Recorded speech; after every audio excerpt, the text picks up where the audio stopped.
আসসালামু আলাইকুম, আপনারা কেমন আছেন? আল্লাহর রহমতে আমি ভালো আছি।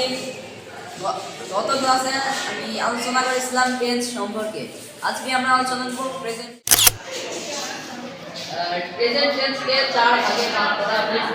Number 1 present indefinite tense, number 2 present continuous tense, number 3 present perfect tense এবং number 4 present perfect continuous tense.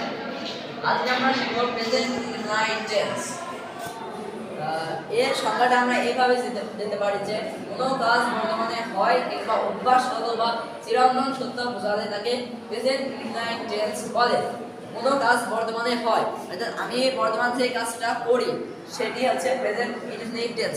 এর আরেকটি হচ্ছে চিরন্তন সত্য, মানে আমি যে কাজটা করছি সেটা সত্য হবে। আর আরেকটা হচ্ছে অভ্যাসগত, আমি নিয়মিত করি, মানে হতে পারে যে আমি নিয়মিত ডিম খাই, এটা হচ্ছে প্রেজেন্ট ইনডিফিনাইট টেন্স। আর চেনার উপায় হচ্ছে বাংলা ক্রিয়া শেষে পড়ি, যাই, খাই, লিখি, পড়ে, ঘুমাই ইত্যাদি থাকবে। আর প্রেজেন্ট ইনডিফিনিট টেন্সের গঠন প্রণালী হচ্ছে subject plus verb plus S oblique S plus object.